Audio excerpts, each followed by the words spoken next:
Hey gang, what's up? Aaron right here, Canadian Looney, Pierre Poilievre's team from YouTube, whoever produces his videos, made a very funny one. We're gonna give it a look. We're gonna give this a review. Should be pretty funny.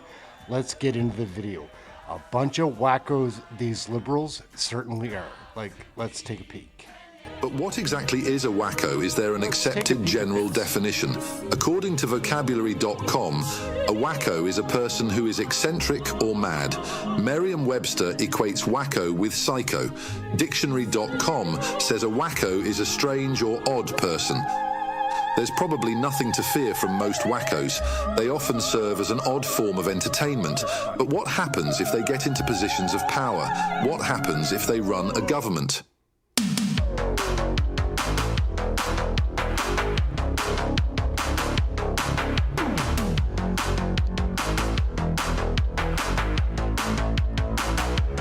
But is the Liberal government of Canada really comprised of wackos? Let's start with their leader, Justin Trudeau. He invented a new economic doctrine, wackonomics. The first rule of wackonomics: no math allowed.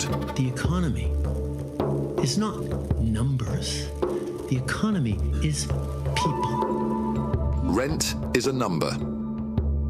Gas, food, and home prices are numbers. Before wackonomics, humanity was stuck with old-fashioned equation. Numbers equals prices equals what people pay.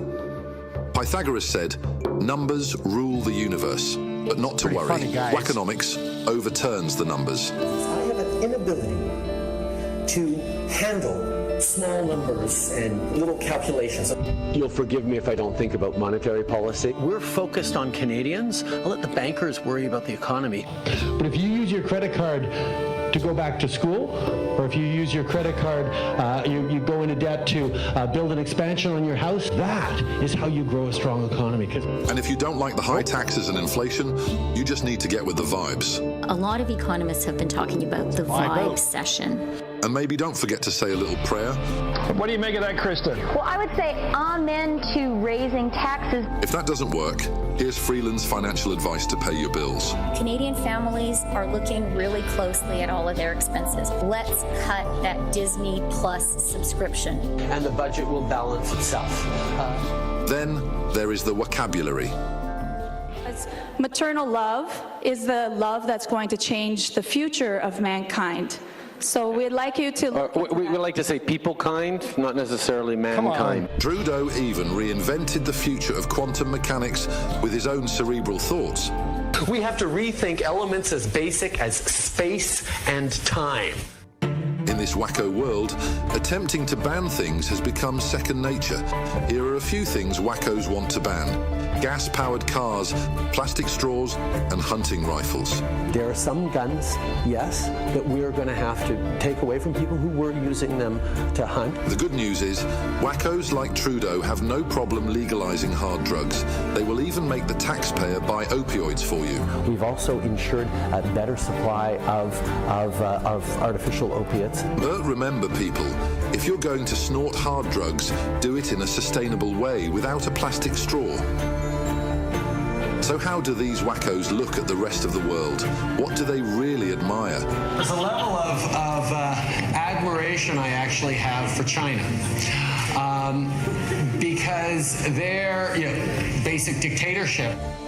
In exchange for his admiration, Beijing's dictatorship gave Trudeau an endearing nickname. We're quite proud the Prime Minister has been given a fond nickname in China. He is called Trudeau, which I believe means potato, and I can't say the Chinese word, it's Xian Trudeau, little potato, because his father, Pierre Trudeau, was senior potato. Back at home, it takes a team to make a wacko world. Trudeau's closest ally, Chrystia Freeland, knows the struggle of commoners who drive to work every day. A fact that still shocks my dad is I don't actually own a car. Because I live in downtown Toronto. I'm like, 300 meters from the nearest subway. I walk, I take the subway. While driving around in rural Alberta last week, Chrystia Freeland was pulled over for speeding. Top Gun.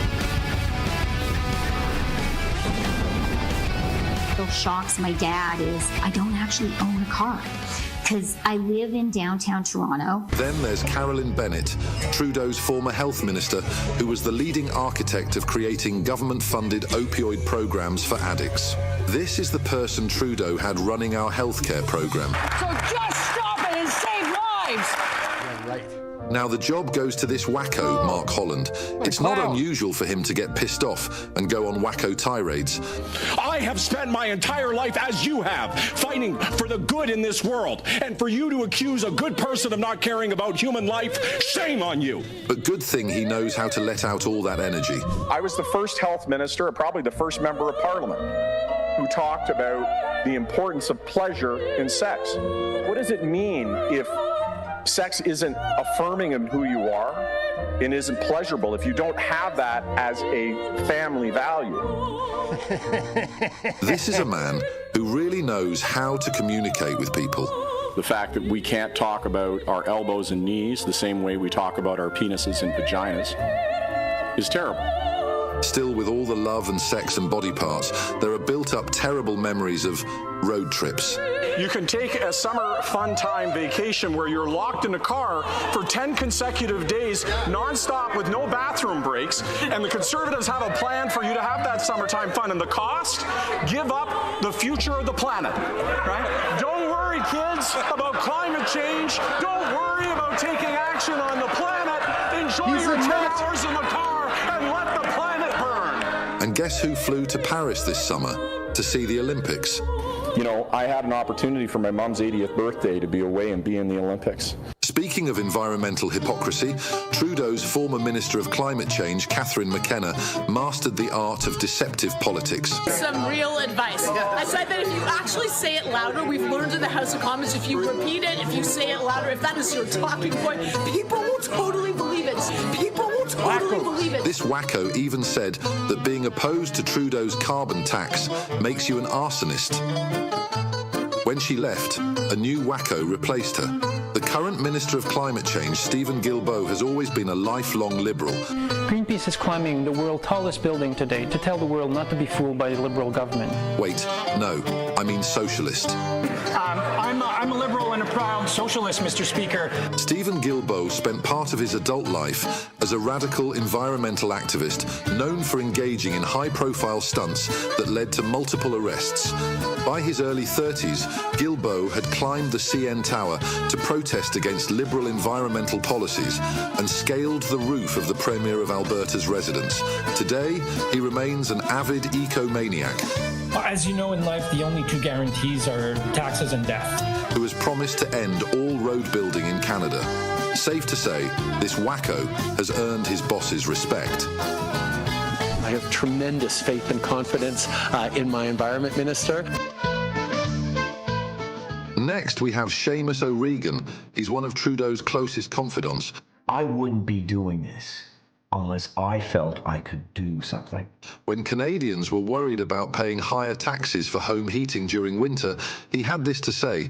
I am sick and tired of people talking about the cold winter and what we're doing.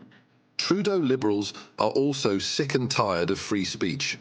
Trudeau's Justice Minister, Arif Virani, introduced censorship, Bill C-63. If it becomes law, they will arrest you for future crimes. You are so crazy. Even famous Liberal author Margaret Atwood called Trudeau's censorship laws creeping totalitarianism. Arresting someone for saying the wrong thing, that is wacko. Arresting them for something they have not yet even said, that is wacko on steroids. This is great video. Have dinner plans. With food prices up 37% faster in Canada than in the US, and the quadrupling carbon tax set to raise them higher, wackos have ordered up a meal for you. Crickets. Trudeau gave $9 million of your tax dollars to a company that is building the world's largest edible cricket factory. The company is now firing workers and losing your money. As to where your tax dollars went, well, crickets.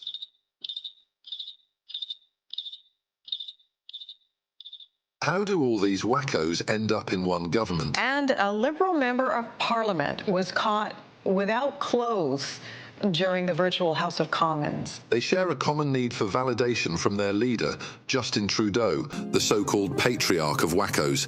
It's a classic case of birds of a feather flock together. As an adult, Trudeau dressed in blackface so many times he lost count. At 29, while he was a teacher and yearbook instructor, Trudeau made sure his blackface photos were included in the school yearbook. These actions suggest a lack of awareness or concern for incompetence that is a trait seemingly reflected in his leadership and the decisions of all the wackos around him. With these people in power, anything is possible. And so the saga continues with a wacko government that mirrors the eccentricities of its leader as Trudeau attempts to hold on to power. The most outrageous moment for these wackos may still be on the horizon.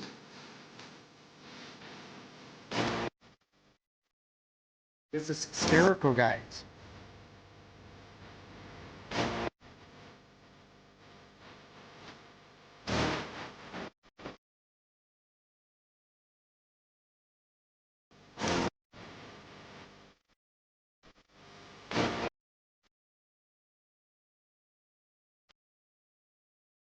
Right there.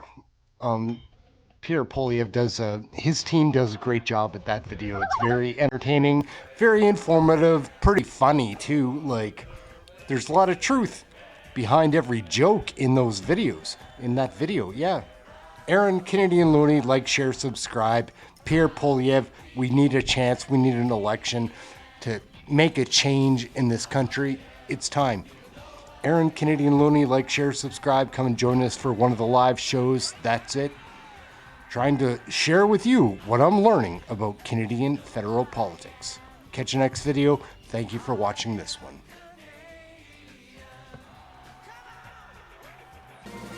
Everyone has an opinion about Canadian federal politics.